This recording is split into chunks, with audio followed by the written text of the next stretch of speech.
Okay, I think we're live now, hopefully. It takes a few minutes to get over to YouTube. So hopefully we are live. I'm going to let you know in a moment. Hello, everybody. Welcome to Sacred Justice. I am so excited to have our guests with us. My name is Tara Blooms. Sacred Justice, as you may or may not know, we expose darkness through divine light, and where true crime meets spiritual commentary. I was just explaining to Rex backstage that I think it's time for God to merge together with true crime because there's so much true crime out there. So I kind of created this podcast with that in mind. Um, I don't know if we're live, you guys. I'm hoping that we are. Yes, we are. Okay, great. Fantastic. I think we're live now, hopefully. There we are. Okay, sorry. I'm going to get used to this Zoom stuff. The technology is so challenging sometimes. Okay, really quick, before I introduce our guests and we have hopefully a very enlightening conversation, I just want to mention something that some of my listeners may be interested in. I'm doing this really amazing side gig. So many people today are having, they can't pay the bills. A lot of people just need extra cash. So I have a really interesting opportunity down below. It's not network marketing, but you can write letters for $5 a letter. It's that simple. I just had $1,500 deposited to my bank last week. So if you guys want to know how to just sit at home in your pajamas and earn $5 per letter, either send me an email at sacredjusticepodcast@outlook.com or click the link below to find out more. It's a really, really great opportunity. If you're looking to make 500, 1,000, $4,000 extra a month, you may want to hear about this. So it's just a cool side gig. Okay, so I feel so fortunate to have Rex and Adam on Sacred Justice today. Rex, you're Lori Vallow's uncle, and Adam, you are Lori's brother. I want to Hmm. welcome you both to Sacred Justice. It is very gracious of you both to join us today. Thanks. Thank you. Be here. You're more than welcome. I mentioned to both of you guys in my email that I sent to you that your family has been thrust into a club all its own by the actions of Lori Vallow, Daybell, and I am sure it's a club that you never wanted to be in and you'd prefer not to be in, I would think. But now that Lori has been convicted of 4 murders, 1 attempted murder, I can't even keep track of all of these things. Um, but firstly, what I'd like to know from you guys, just how are you doing personally after all of the stuff that you've gone through? I know it's a big question. Go ahead, Adam. How am I doing? I'm doing okay. Yeah, it's been a long journey. Ups and downs, good days, bad days. But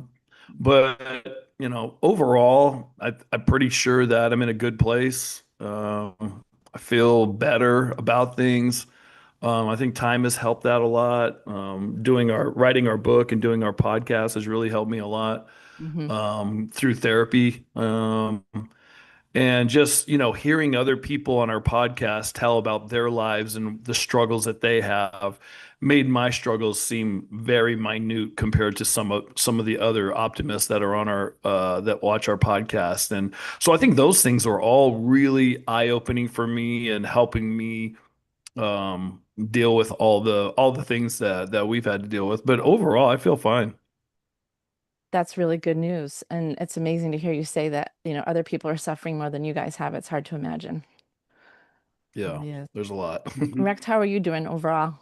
Um, pretty good overall. But you said something, Tara, backstage, um, that we appear to be handling this well. And I think, I feel personally we're handling it well. And we both made progress, as Adam suggested, but we aren't handling it that well, meaning we aren't strong because of this. We aren't um, strong in the face of this. Mm, We both have our ways of dealing with it with therapy. I've seen a professional counselor. I think everyone should deal with things the way that they personally need to deal with it. hmm. But we've had to deal with it, and we still will, and our families are like that. So while we're surviving it and doing okay. I don't want anyone to get the wrong impression that, boy, we're really strong and you should listen to us because we can tell you how to be strong. That is not why we've done our podcast at all. Well, I do want to mention that you both have said it, but Rex and Adam have a really wonderful YouTube podcast called Silver Linings.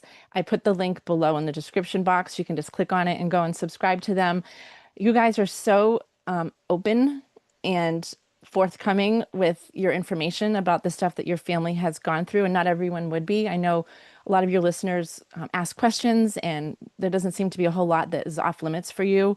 I think that's really gracious, and I think the name for your show is so appropriate because you guys are really finding silver linings out of something so horrific. I mean, what your family has gone through um, is hard to imagine. It's really hard for me to imagine. As humans, human nature is we put ourselves in others' positions. We always wonder, what would I do? What would this be like if this were my sister or my niece? And I can't imagine it. It's a place that my mind has a really hard time to understand. So you guys doing what you're doing, I know what you mean by there's like some therapy too in talking about your problems. I believe when you share a little piece of something difficult that you're going through with me, I can take part of it because I can handle part of it. I couldn't handle all of it. So if you do that with all of your listeners, I think that's really great therapy.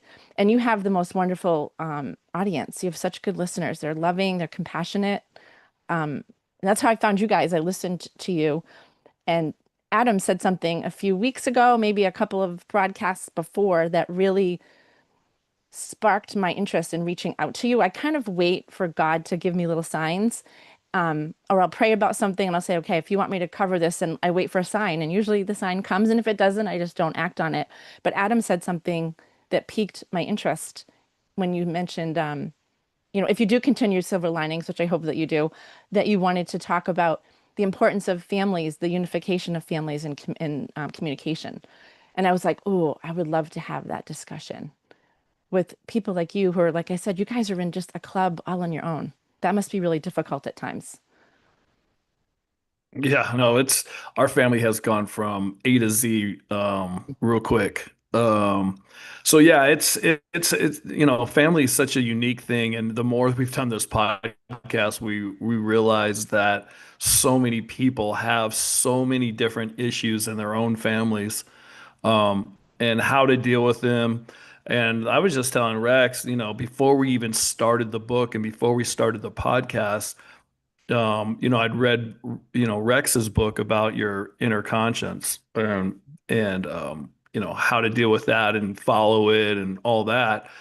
And so I knew he had a platform that he wanted to get across. And then my platform was, look, as a family unit, whether you're grown and there's still a family unit of brothers, sisters, moms, kids, cousins, uncles, aunts. There's a big family unit that if something goes awry or something doesn't feel right or somebody's accusing or claiming something, why don't we all just get to the problem and let's talk about it and find out what the problem is? I mean, there's so many people that sweep things under the rug in families a lot that other people aren't being heard, and then there's a split, and there's just a lot of tension. So I told Rex, I was like, my platform is going to be, I want people to be able to talk to each other, hold people accountable.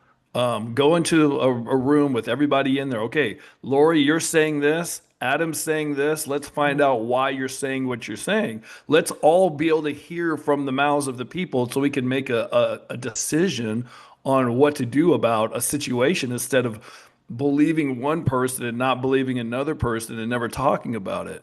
So I'm sure there's tons of families that, if they decide to sit down, I don't know if it's an intervention, if you want to call it that, but I think it's definitely a conversation that I think families, if you ever get to a point where somebody's pointing a finger at somebody, you're like, okay, let's figure this out. Let's sit down and talk about it. And then we can all make up our own decisions of how you want to go from that point. So many people are going to resonate with what you just said. I know this. I mean, I'm resonating with it within my own family. I know other people who have issues. I don't know a whole lot of families that don't, unfortunately.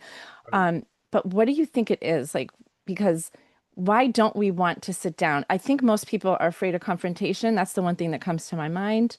We don't like, I mean, no one, I don't like confrontation, but it has to be done sometimes in this world. Sometimes you have to be confronted and you have to do the confronting. That's how you problem solve.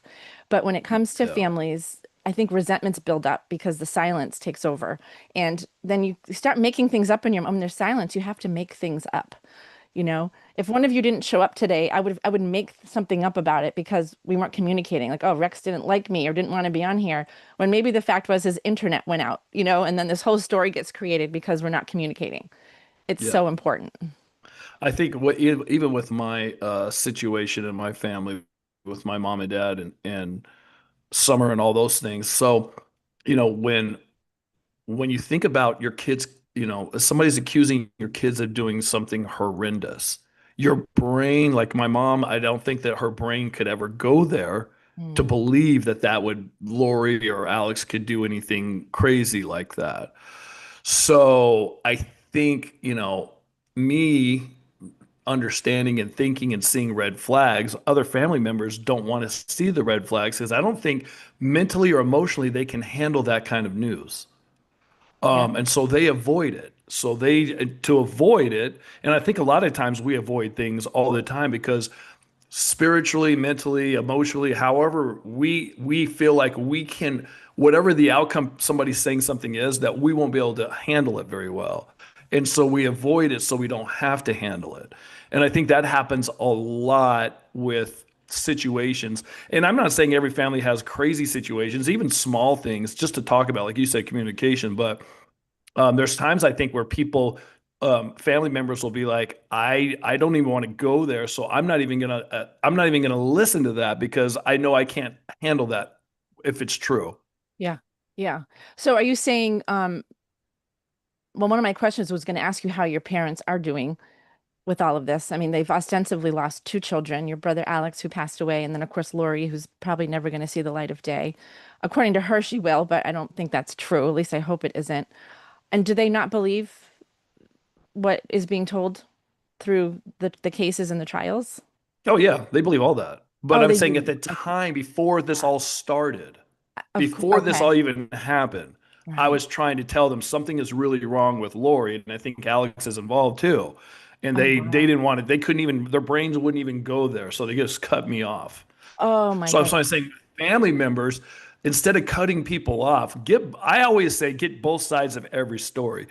Lori told my family not to talk to Charles, not to talk to Brandon. They didn't get two sides of a story. Mm, I listen to everybody because I want information so I can make a decision on what's going on. And so that's another thing. You hear blood's thicker than water. You're part of this family. You're not part of this family. There's all those things, but common sense has to go into your brain at some mm. point. You have to have common sense. Why wouldn't you want to hear what other people are saying, and then you can make your own decisions? That's why the communication, the whole cutting things off, and because you emotionally wouldn't be able to handle it, that's got to stop. I think people just have to realize, look. We live in a crazy world. Things can happen. Let's get all the information we can to make a educated decision on, what you want to do. Yes, and you brought up a good point. And I'm going to throw the police that interview that came when Charles before like a few weeks before he died, they were another like they chose not to believe him, didn't they? They kind of chose to believe Lori's side of the story. And I wondered, did any of them ever reach out to the family about that? I don't know if they believe, I don't know if even if they did believe Charles, what are they going to do? Like, what can you do if somebody says, "Oh, I think my wife's trying to kill me"? Okay, what has she done? Yeah. And at that point, Lori hasn't done anything. She just said things. So Okay. what do the police do? There's no crime that's been committed. Right. Um, if you're the police officer, what could you possibly do?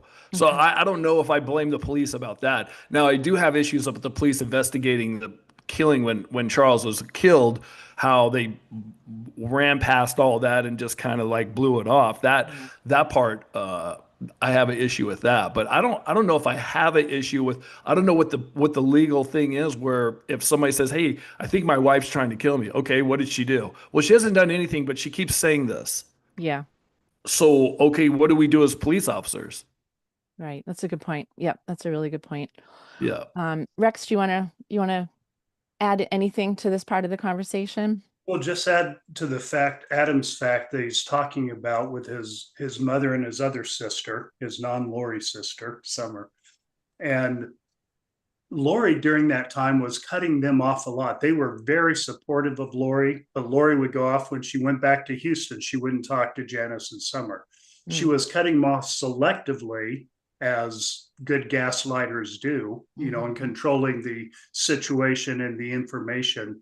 So it raises the question, and I'm not in my sister's head or heart, although we've been close our whole life, but what Adam's encouraging other families to do is just not blow off the atom in this scenario. If someone's willing to talk, you have someone cutting off the family, but someone's willing to talk, at least listen to the person that's willing to talk. Yeah. And make some latitude that, well, maybe they know what they're talking about. Let's at least hear that and not dismiss the person that is acting, just going off the rails, cutting you off, selectively giving you parts of the story. So you two are both parents. I know, Rex, you have several children, and Adam, you have a son. Can you relate in any way? Because you're both parents. So if someone came to you and said, this is what's going on with your child, why do you think it was hard for your parents to at least open up and hear what was really going on? I just think, anything. We lost my older sister, years ago. My other sister Lolly died when she was 6 months old. So my parents have already had deaths in their family. They've had a rough time. So emotionally, I don't know what they can handle and what they can't handle. I never lost a child. I couldn't imagine when people say that they lost their child. I can't even imagine being able to go forward in life. So to me, that's a miracle for a lot of, when people say, man, you're so strong. If I lost my son, I don't know what I would do. So I don't know emotionally if they can handle what they can handle. So I'm sure that it was a blocking mechanism not to even entertain any thoughts of them doing anything wrong. And let me add a little bit to that if I could. Like Adam, I can't imagine that either. So even though these tragedies happen very close to us, I still can't go there and put myself in the place of Janice and Barry. Right. And it's funny, if you listen to Adam, I know you'll get some comments. Oh, these guys are so naive. We hear that a lot. I think a better description of us, maybe naive fits, their description is ignorant. We don't know how to deal with what Janice and Barry had to deal with. Yeah. And so we give our opinion, we give family perspective, but we don't know how to deal with any of this. We're just giving perspective. So when people say that, maybe we should be offended because they say we're naive or whatever they say, but maybe they're right. How do we know? We aren't the judge and jury. We aren't looking from someone else's perspective. It is funny to me that people will call Adam naive when they haven't lived in Adam's shoes. I find that surprising as well. I haven't heard that, but that's not how I see things. Like, it's hard for me, like I said, to even try to understand what you're going through. The best I can do is imagine. And I don't think it comes anywhere near what your family and your extended family has to go through on a daily basis. We're living in a time where, unfortunately, people are hyper focused on true crime, and it's an obsession, and it's something that is, it's entertaining for some people. And we're not going to discuss any details here. There's no need to. There's countless videos and documentaries about what Lori and Chad did, and it's awful. It's really awful. I don't want to talk about that. I want to shed light on things. Rex asked me backstage, what do you want to get out of the show, and what do you think your listeners want to get? And I just pray that what we're talking about, you guys have something that most people aren't going to go through, but it's relatable in that negative things happen. And we're all old enough, Rex, you may not think I am, but we're all old enough to know that when you go through something terrible, and I'm learning this, and thank goodness I've figured this out, when I have something negative happen, I immediately start thanking God for it, because I know that there's a silver lining. I know it may not happen tomorrow, it may not happen next week, but I know if I wait long enough and pray hard enough, it's going to happen, because it always does. And that doesn't mean the negative part of it goes away and the people that you've lost come back. That's not what I'm saying. But human nature is we have to keep surviving. We have to keep going. And what you guys are sharing, I don't know if you realize the impact that you're having on people. That's what, and I just got truth bumps when I said that. Yeah, I can't relate to having a murderer in my family, but I can relate to something negative happening and communities not talking, families not talking, and being inspired by Adam saying something simple like, "Why aren't you just sitting down and talking to each other and working this out?" I mean, it's simple, but it's really, really powerful. It was So, good. yeah, this saga has so many layers to it.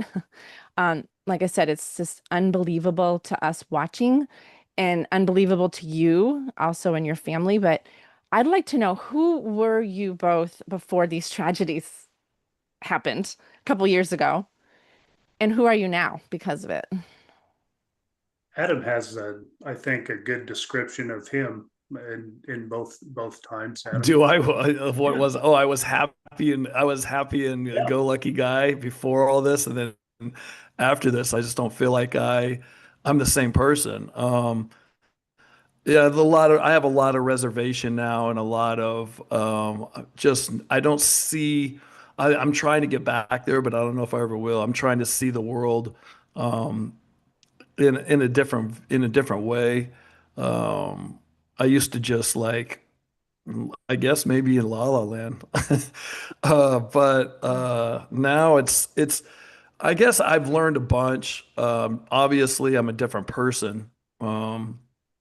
But the silver lining of this in all of this is I feel that I'm closer to God than I was before. Mm, Because he's really the only one that I could turn to in certain moments in my life. So that has been a huge uh, plus for me in my life. amazing. What were you doing before all this? Like, like, like, what was your life like? You were happy-go-lucky. You had kind of a glass half full kind of an attitude, is what Yeah, I'm hearing you I was a say. radio DJ. I was married, had my son. We were, in Wichita. Life was great. Played basketball every day, just like a normal, fun life. And then Mm. now divorced. I live in Phoenix. I'm a pro pickleball player. So things have really changed a lot. And moving and trying to establish being single and figuring out this whole life. It's way different than what my life was before, almost opposite of what my life was before, but I'm trying to get back to the happier version of me that I used to be. I hope you do. Yeah, thanks. What about you, Rex? Who were you before and how are you changed by it now? Don't know that my my situation hasn't changed like Adam's situation has changed. Mm. The view I have of people through the podcast experience that we had for 2 years. Um, Notice I said that in the past I tense. did hear you say that. I was like, wait a minute. We got one more. We have one more coming up, We'll so that's not completely done yet. do it live right after the sentencing. But Yeah. that experience just I don't know if changed me is the right word, but I view the world and people a little bit differently. I don't think I've ever, this isn't something you can say about yourself accurately, probably, but I don't think I was ever very judgmental. And now I'm a whole lot less judgmental Oh, wow. than I Yeah. might have been before. Um, it's just interesting to see how people react to this. All people react to it. Like you, Adam, getting closer to God.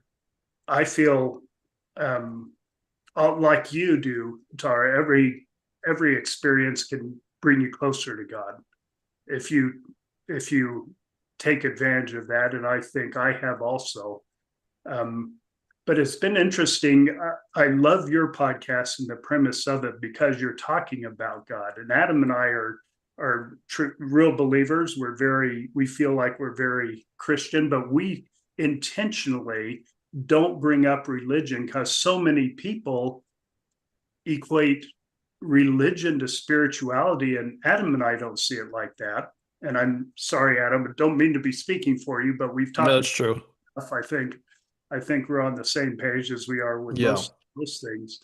Um, but we avoid religion because people right away the battle lines are drawn. Just Yeah. like we are with politics, Politics. especially since we're members of the Church of Jesus Christ of Latter-day Saints. I don't know why that's a lightning rod. Yeah. And people Well, it just gets a bad rap, that's all. I mean, there's too many other stories that probably have nothing to do with you and your belief system, I think, with the LDS community. yeah, and whatever it is fine. It is what it is. But I like that you're talking about God and the link to that. But I love our community that you mentioned, because the fact that we don't talk about religion, the fact that we've never given the trolls who've come in and gone out, we've never given them any energy. We Mm. don't try to combat the trolls. We just say, hey, thanks for being here. And if you don't like, how naive we are, or how, that we're looking for something positive in this, there are a lot of different Yeah. podcasts that will, there are some places that get together just to troll each other. Yeah, I know. I'm all for those people doing that. And I love that they have a place to go, but they wouldn't get much energy from us. So that's why one reason for which our community is so loving and so wonderful is because the trolls didn't enjoy it, so they left. And we've embraced a bunch of listeners who are atheists that or just have their own spiritual however they deal with things. And I think we did a great job in the podcast of saying, hey, your whatever your beliefs are, whatever your spirituality is, this Yeah, we're just We don't care. it's I've fine. heard Yeah, I've we heard don't you say care. that. And so we've really had a lot of met a lot of great people that don't believe in God, that don't or have their own spiritual whatever, that they just relate to things differently. But yeah, they're we felt like they were great with us. I've And heard you guys both talk about that. I think I'm actually not religious, but I have a very deep relationship to God. I grew up going to church and the best years of my life, I wouldn't give it up. Thank God for my parents for sending us to church and doing youth groups and being in the choir and being the loudest one to sing, which I shouldn't be, but I always was. Um, but then I developed my own relationship out of the confines of a structure. I just found out structured religion doesn't work for me, but I honor anyone else that has that belief system. Just like I honor anyone's political views. Anyone can that's the thing about like what we're talking about. It kind of transcends political lines. Anyone can, if you're a Trump supporter or a Biden supporter or a Nazi supporter, I suppose you can listen to this. Everyone's welcome. Um, it's not up to me for you to decide what you believe. I just want to shed light. I was telling Rex behind scenes, Adam, that I was kind of tortured with starting this podcast, and I really wanted to. And my spiritual advisor, a dear friend of mine, he's like a grandfather. We've been in my life for 35 years. And he said, well, why aren't you doing it? And I was like, it just conflicts with like my spiritual beliefs and my relationship to God. And he said, do you really think God is that narrow-minded? Do you really think God can't handle that you do a show on true crime and you can't shed light on? And it just, like a huge light bulb went off in my heart and in my mind. And I was like, you're so right.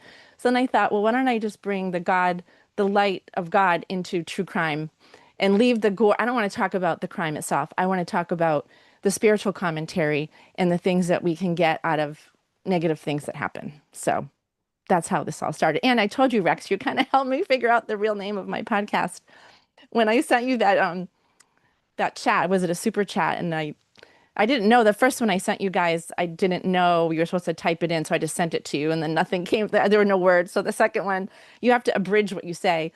So I think I just wrote Sacred Justice, or you just read and you left out the valley, or I did, and I'm like, Sacred Justice. That's the perfect name for my show. So. it is. I love that connection, because spiritually, I don't mind if people know what religion I've chosen to embrace, but that has nothing to do, it has very little to do with my relationship with God. Mm-hmm. Religion is a community, it's a construct in this life to help us figure stuff out. And I love being part of that construct, that community. Mm-hmm. That's not my relationship with God. And Mm. so many people automatically make that assumption that, oh, you're this way, that means you believe this and this, and you're wrong. Yeah. And I it's just a conversation. I've been a missionary for a church, so I've had the conversation many times, but that's not what it's about, especially when we're talking about these subjects. And that's why I admire your the premise and what you're doing, because you're keeping the perspective clear Yeah. on what we're trying to do. We're trying to do things positive in people's lives in a terrible situation.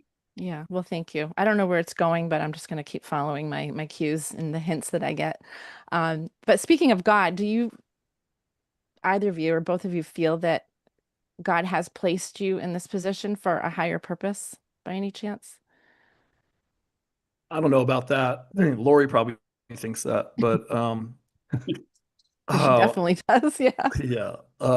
I feel like um, God has put us all in different situations at different times. It's my belief that we're down here to learn and grow. That's why we're here. And so I feel like every time we go through a struggle or every time that we suffer, I feel like we become closer to Christ only because he suffered for everybody, all like everything. So I feel like I have a peace. Anytime I suffer, I feel like I'm closer to him, like I have a piece of Christ in me because of the suffering. And I know people don't like to suffer. I don't like to suffer, but I think the moments in my life where I've really suffered, I feel like that has drawn me closer to Christ only because he knows he's the only one that knows how we all feel. Mm. Like I don't know how Rex feels. Rex doesn't know how like everybody has their own feelings inside, and no one really knows that except for him. So suffering in life, I guess it could be a blessing just if you believe in Christ because it will help you get closer to him. Wow, that's really powerful. I have the same belief as you, but I just had it worded differently in my mind. You know, and when we suffer, I call it going into a sacred valley. It's the deepest part of ourselves that when we go there and we do the suffering, it's the darkest place you can go. It's really challenging. Sometimes it's really long and deep. Um, but it's the place where we glean the most wisdom. And if we're getting closer to that Christ or that Christ light, that makes so much sense. So that's why when I get in them, and I just came out of a really big one, and it's hard to do this. It's hard to be grateful for it. Like why would you be grateful for falling into a giant hole that you can't get out of? There's seemingly no ladders. There's no one there to save you. And that's what it feels like sometimes when we're in these. And we don't have to go through a tragedy like you guys have gone through. That's why I'm saying I know so many people will resonate with this. But when you come out of it, I know I'm a better person and I'm closer to God. It takes us to a place that we don't go to when we're not in it, Adam. So Yeah, that's a really well stated way of saying it. So thank you for adding that little piece to it. sure. I'll say it slightly differently than that with the same concept. I believe, I don't know if God puts us in this situation. In fact, something Adam and I learned in this experience, let me draw a parallel with it. When it dealt with the case, Adam and I very early on stopped saying that we know anything, any of the details of what happened, any reasons for which it happened. We stopped saying I know completely. And you say, well, I believe this, I think this, I observed this. Mm-hmm. You stop saying I know. And I'm that way about things of God. I don't know that he puts us in certain positions or put me in this position, but I believe that he will fulfill his purposes through us in whatever lousy position we put ourselves in. Exactly. Yeah, which happens sometimes. And in the good positions that he puts us in, however that works. And Yeah. I don't know how it works, but I don't want to, I, using myself as a bad example.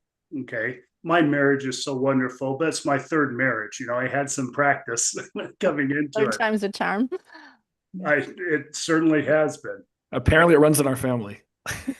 I think it runs in a lot of families. In my second marriage, my wife blamed God for marrying me.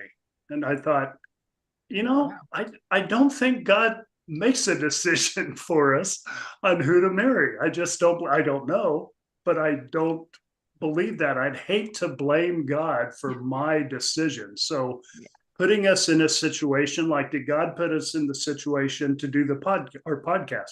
Maybe. I don't know how that works, but Mhm. we're responsible for choosing to do it and for everything we've said in it, right or wrong, um, as we've gone. So if he put us there, I'm still responsible for my actions. But I think he, just like you're doing with your podcast, he will fulfill his purposes. Mm. Even if it was our decision and we messed it up, he will still fulfill his purposes. I'm very confident of that. Yeah. I believe that. And so that keeps me going when I wonder why I am where I am. I think it was John Lennon, and I'll paraphrase, said something like, the older I get, the less I know about life and the less I know. And I do feel that way. The older I get, things get more confused. And that's so odd because you would think, oh, I've been on this earth for more than 50 years now. I should be an expert. And now it's like I get more confused about things now than ever before.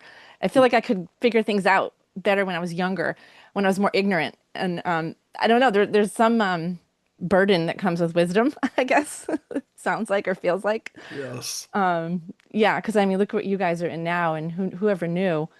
Whoever knew? I mean, Adam, you were mentioning that you saw signs and you saw red flags, and it's easy to have the hindsight, isn't it? It's easy to Monday morning quarterback and go, "Oh, I should have said this." You had no inkling whatsoever of what was going to be happening, obviously, or else you would have said something. But do you think that had there been some it's one of those dumb what if questions. I'm sorry to ask you that, but do you think Yeah. that it could have been like, wow, what if I had said, Mom, no, listen, said this or that, that maybe something else could have happened or something could have changed? No, I feel like Lori's mind was where it was, and no matter what was going to happen, she was going to her and Chad were on this mission, Yeah. and they were dedicated to this mission, whatever this is. So I don't think anything that I said or my mom said or anybody said, I don't think it would stop anybody from doing that. Now, it may help us as a family unit and learn how to deal with it or protect the kids or whatever,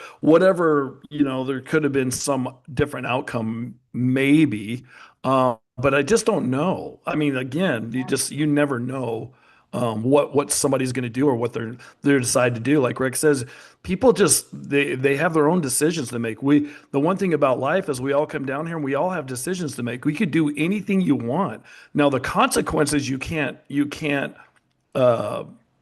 what's the word, Rex? You can't pick your consequences. Mhm. Yeah, Yeah. You can't choose your consequences. You can choose your actions. You just right. can't choose the consequences. That's Yeah. right. Yeah. I guess when I look at things past, because like, what if this all happened for a reason? What if everything you're going through and all the suffering is for a reason and it was some agreement that you had with God prior to coming here? Like, we don't know, right? And we get to ascribe whatever belief system we want out of anything. That's the cool thing about life and free will. We can give any significance or none at all to something. And that's what I like about what you guys have done. I think some other families might have put their heads in the sand and would not be able to handle it, talking about it, or would be too ashamed. Um, I know, Adam, you've mentioned it's hard for you to, like, if you're dating, if you want to meet somebody and you tell somebody who you are and automatically they shut you down, Yeah, that's and they're happened. But there are people in our family that are embarrassed by it or ashamed by it and do not want to talk to anybody about it. right. Okay. So, I mean, Rex and I, both of us, this has been really helpful for both of us. But there's other members of our family that do not want to talk about it, Mm. ashamed of it, or whatever it is, embarrassed by it, or hurt by it, or they don't want their neighbors to know it's them. Oh, That same. we've heard from different family members that they're in hiding basically. Yeah. But And that it may is. What are you going to do? It is what it is. There's no hiding from life. Life happens, and if you're embarrassed by it, then you're embarrassed by it. Does it hurt sometimes when people say, "Oh my gosh, your family's crazy"? Yeah, it hurts. Yeah. What were you going to say, Rex? Oh, I was just saying those family members, we honor their decision to not talk about it, to hide out, because everyone has to deal with it how they deal with it. So we don't belittle them because they aren't doing a podcast. No. No, but I Yeah. mean, you guys are utilizing it in a positive way and you're helping others. That's what I'm saying. I want to stress that. I know that you are. You've helped me just in our conversation today. And it's interesting when you talk things out, it's the big C, right? It's the big communication that is so important. And it's something that, I don't know, our generation, my generation probably wasn't trained how to do. I always think back, I'm like, boy, in kindergarten, they had taught us just to, when there's a conflict, just sit us down and tap into someone else's heart energy. There's so many things they could have done. I learned this all later in life, thank goodness, and I'm still learning. But I wasn't taught that when I was younger. We could have saved ourselves a whole lot of hurt and pain by just learning how to communicate and understanding that it's okay if people disagree with you, especially in today's world. How many adults, I mean, families are torn apart right now just from politics alone. As you folks know, you're probably experiencing it in your own families, just from politics. And people aren't talking because of it, and relationships are being torn apart when they could utilize the concept that we're talking about. Why don't we just communicate and also respect that it's okay if someone doesn't believe what you believe or doesn't have the same experience with God, or if someone is a Satanist, or if someone is what is it, an atheist? Is that what you said you had some people Yeah. as well? Hmm. I don't relate to that, but I respect people. And I actually would like to have a conversation because it just makes me curious. I'm like, that's interesting. Not because I want to be one, but because everyone has a point of view and everyone walks their path in life on their own. Yeah, it's about respect. I think it comes down to respect of imagine if we could just elevate that a little bit in the world, whether it's politics or religion, just those two things, and how life would get like a little bit better. Hmm. But wishful Yeah. thinking. I'm a big dreamer, so You're why an not? optimist. What can you I say? You're am. an optimist. Absolutely. Why not? I mean, life is, you wake up in the morning and you choose to be happy. It's a choice. So I had a show last week. It was my first show, my debut, and I had a lawyer on, and we were talking about the Karen Reed trial. Were you guys aware of this trial that was going on here in the Northeast? Aware of it, I don't really follow any all of it. true crime. Okay, well, Sorry. good. Well, I've met three people in the past week that didn't know who Lori Vallow Daybell was, and people in Yeah, my I've met a lot of people who didn't know too. So those are all good things. Yeah, it's that's amazing. Well, there was this big case up Yeah. here. A policeman was killed and his girlfriend was being framed for it, and she was just acquitted. And choose to believe that she lived a really hard path. She's been suffering for 3 years in the spotlight, being shown as guilty, but she was just acquitted. Um, I think part of her plan with God was to shine the light of corruption in Massachusetts because there's a lot coming out now. But um, I feel that with you guys, and you can tell me because I'm just showing you what I can see from this two-dimensional world that we're experiencing. You have some justice with Lori, right? Lori and Chad are both in jail, never to get out. I think Chad has a death sentence. So there's some justice there. There's some closure. You're never going to get the kids back. You're never going to get the people that you lost back, but there is closure. Whereas the Karen Reed trial, she was acquitted. I don't believe she did it, but that community doesn't have justice because this really nice police officer, John O'Keefe, is gone. But there's no justice for him. There's nothing there. And I talk a lot about justice and the importance of it from a spiritual standpoint, how important it is from a moral standpoint, in a community, that justice is part of the fabric of our being and it connects us to God in my way, in my opinion. Talk to me about how you feel about where justice stands for you guys when it comes to Lori and Chad. Well, for me with justice, obviously in this life, you have the courts and you have the judicial system and all that stuff where justice is supposed to, help people feel better about a situation. For me, I look at probably at a different level. Mine is like, no matter what, in my opinion and my belief, everybody is going to stand before God. And the justice is whatever justice he says, I'm behind him 1,000,000%. And whatever he decides to do to Chad or whatever he decides to do to Lori or Alex or anybody else for that matter, whatever his decision is, I'm backing it 100%, no matter what it is. Wonderful. So you believe in that justice and it's important because Yeah. it's That's the not much justice like, in my mind that gives me peace. yeah, Knowing that everybody's going to have to go before God and he's the one that's going to and so whatever, it's not like a judge saying, "Well, you can get free," or a jury letting somebody go. There's no, in my opinion, once you go in front of the Lord, that's it. I mean, His justice is whatever it is, and if He frees you from something or puts you in wherever, whatever it is, I'm behind Him 100% of whatever that is. I feel 100% confident in that, which helps me sleep at night. It helps me Mm. with all the things that other people worry about. What about you, Rex? Yeah, same. I'm glad there's a modicum of justice in this life. I love the founding fathers and the systems they gave us to frame that so Yeah. people can get some amount of justice in this life and feel good about it, like Adam said. But really, the justice will play out, I believe, also after this life in the long term. So I wasn't as concerned about them taking the death sentence off the table for Lori and or putting it on for Chad, or will they Mm. get the right sentence from it. I am thrilled that people that need that have the justice system that delivers that, and I'm thrilled with the verdicts that have come forth so far, and that I anticipate will come forth for those people. But I think I agree. I believe, like Adam does, that the real justice will be later. So even if the court of law didn't deliver justice for you guys, you would take like the ultimate justice, is what I'm hearing you say, which is God's Well, I justice. would feel good about now if they were acquitted, for example. Oh, I right. would be scared to death. Can you imagine who would Oh. be safe in the presence or the influence of Lori or Chad? Who would be safe? So again, I'm very thankful for the system that's been set Mm. up here for that reason, for safety and for a reality check, but not for justice purposes. So even just that statement that you just said, it like a little part of my mind just got blown to think that you'd have to be concerned with a family member that could potentially have you on this dark list or whatever this thing was that they had. And I know, Adam, you think you were on it. You think you may have been Yeah. on it. Well, not I think we know. You Lori know. texted Alex and we saw it on the Netflix.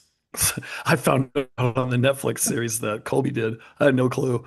But yeah, apparently I was on You were the What was it called? I was a Z, a zombie. So I'd reach. I think maybe I was a level 4 dark or whatever they That claimed was me, and then it. I went Level. from that. Yeah. Then I went from that to the actual zombie, and zombies we know have to be killed. So yeah, and she was trying to convince Alex of that. Oh, So yeah, it's one of those things where you wake up and you're like, well, I could it could things could be worse. I could be dead. So yeah. You always have to think of there's like the the glass worst things half full. It's possible coming to back make at him. yourself feel better. Sometimes you have to think of the absolute worst possible thing, like, oh, it's this. No, and like we're Yeah, laughing and chuckling, not because it's really funny, but you almost have to laugh because if you don't, you're going to stick your head in the sand and never pull it out because this topic and yeah, what they've done is so you can't fathom it. You just can't. It's not something that I can, and I don't want to. I don't ever want to, and I pray that other people don't ever have to. But there have been like imagine like Jeffrey Dahmer's family, or I know Adam, you were talking about did you interview BTK's daughter? Was that what you had said when yes, you yeah. were? On the radio in Wichita, and I just felt so bad for her Oh, because she got yeah, judged. She had no idea what was going on. Her dad was out in the middle of the night killing people, and she was going to school and just, I yeah. mean, but you tell somebody who you are right off the bat, you are just judged immediately. You will be by a lot of people, but that girl, she's probably getting a lot of therapy by talking about it as well. But I don't know. I guess BTK and Lori and Chad are in a similar club, like, but he's actually going out there and doing really horrific things. And I don't know. It's just, I'm having a really hard time with both of those things. To me, there's just, I can't imagine anyone doing that. The evil that exists. I don't Yeah. know about you guys, but I didn't think evil existed like this, the way that I know that it does now when I was younger. I, I don't know if it wasn't here or we just didn't know about it. I knew it existed. I knew there was evil, but there's some evil people. on this planet that It we does live definitely among. seems it seems like it's way different or way worse, or just because of Yeah. social media, we're more aware of it. Yeah. But it seems like the world's just it seems like it's getting darker and darker. It does seem like that. Well, when you know someone also, when I look at Lori now, um, during the trial, looking at her and in the interview with Nate, and I just focus on Mm. her sometimes and realize how much darkness is there. And I can contrast it when there wasn't the darkness. When I looked You at Lolo, can. it wasn't the darkness. It was a very seemingly happy and positive person, gregarious. Um, and to actually experience that difference, um, yeah, makes it more real, makes the evil more real, and it makes the evil very apparent to me. That right now there is nothing but darkness, pure evil there. So I can, having experienced it is a different situation than just knowing it's out there. It's so close to you for sure. Yeah, thank goodness I don't have to experience that. Hopefully not. So, because something changed her mind, her brain is what it seemed like. So you're saying before she met Chad, she was a normal, bright, energetic, happy-go-lucky kind of person? Well, no, I didn't say that before she met Chad. Okay. I Okay, then please was tell me what you meant. there's even more. It probably started long before she met Chad. And Adam can explain. I love his explanation of what happened when she met Chad, but she wasn't always like that. In other words, looking at her, again, I'm not looking into the heart and mind of someone. I don't have that spiritual ability. Mm, But looking at her as a person, growing up, youth, teenager, young adult, etc., I didn't see that darkness, the same darkness that I can see now when I look at her in court or on TV. yeah. I can see isn't the right word because it's a sensory word, but I can um, perceive nothing but pure evil Mm, when I'm watching. And I never had that experience with her or anyone else before. right. Wow. But Adam, could you share what that description of her meeting Chad? It's so vivid.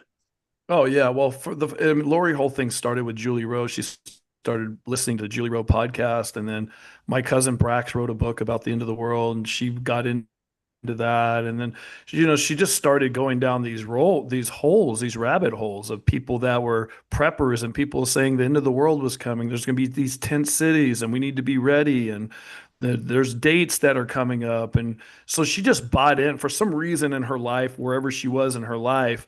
She bought into all that and Mm, started going down that rabbit hole. And I think once you start going down a rabbit hole and you continue on that rabbit hole, and then something gets a hold of you with that you want to do that. You want to have near death experiences like other people. You want to be special. You want to feel special. She mhm. wanted to feel special. And so she went down all those rabbit holes with all that. And that's how she met Chad. And once she met Chad, it was like pouring gas on a fire. And so that's what happened. But before she started doing all that, I didn't see any problems with Lori. Yes, she got married a few times and picked the wrong guy to marry, and had issues like a lot of other people who've been married more than once have Mhm. issues that we just got to work out.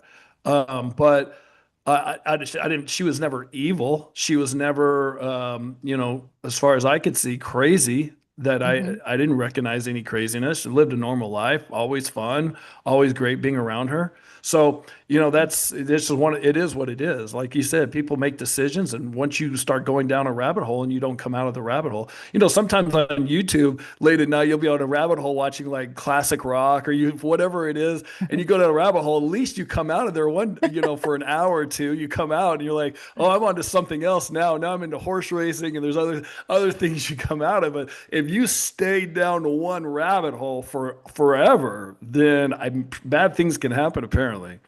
Wow. Yeah, because didn't they believe in something about being one of the chosen, like 144,000? I hear that number a lot in different sects, different cults. Yeah. It's like you're one of the special ones. And there Yeah. was that element with what they believed that Yeah. we're the chosen ones. We're the ones who are here ordained to do this work. And Yeah. hard to imagine that because I think I grew up kind of normal, and it's hard to imagine what would have to occur. But people get caught into cults. I remember when I was 19, I remember being interested in Scientology, but I didn't know that. I don't think that was the name of it. I wanted Ron L. Hubbard's book, and my parents got it for me for Christmas. And by the grace of God, I never read it. Well, apparently it's the book that got everybody turned around in this. What's the book that led everybody? Visions of Glory. Yeah, Visions of Glory. Apparently that's one that a lot of these preppers and people are like really into. But That's the one that did it, huh?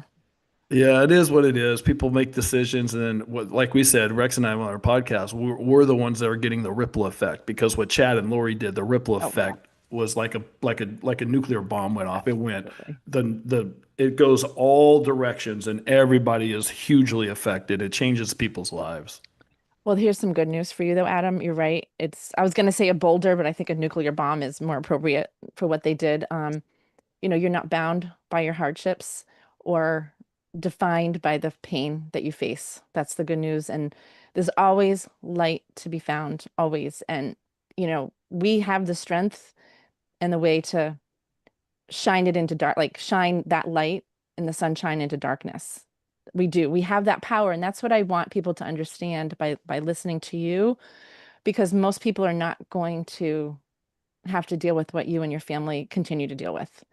Um, and I so appreciate your podcast and whatever you guys do with your podcast. I'm fine with. I think you're doing so much good that you may not realize. Um, but I will say that is my deep hope and prayer that through this sacred conversation that we've had, that hearts will awaken to the truth that we are never bound by the trials that we've endured. And whatever we've walked doesn't define who we are, like I said. And within each person, we all have this divine spark of light, and it's a light powerful enough to pierce even the deepest darkness. And whatever darkness you have in your life, this is a world of duality, the darkness, and then there's light on the other side.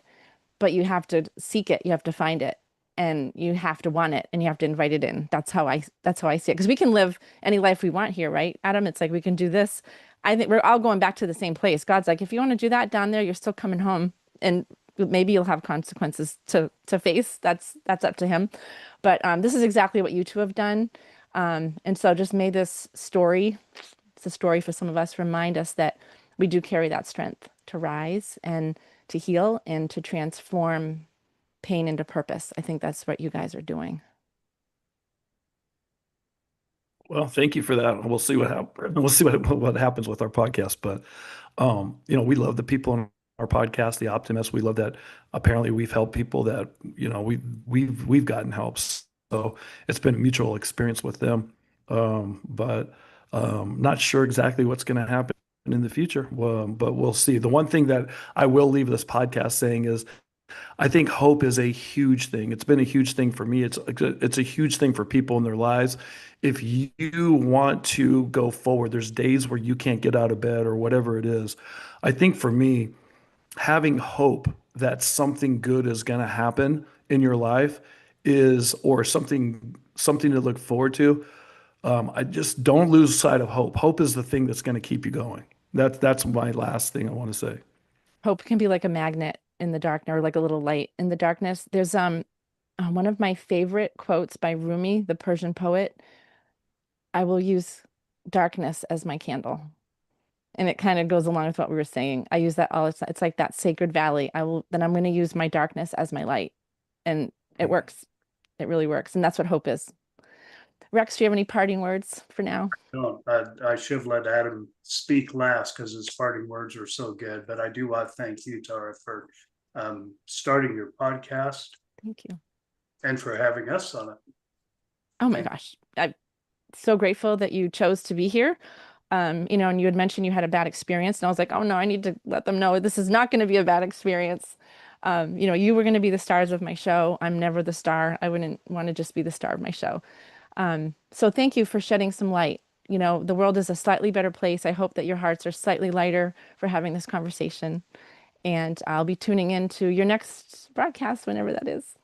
Thank you. All right. Thank you. Thank you, everyone. Thank you for listening. Please like this. Everyone's supposed to like, right? Supposed to like it and share it. That's what everyone says.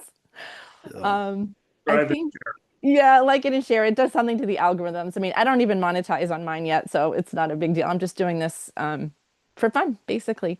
So, good luck to both of you, and I look forward to just following your journey. Okay. Thank you. We look forward See to ya. following yours.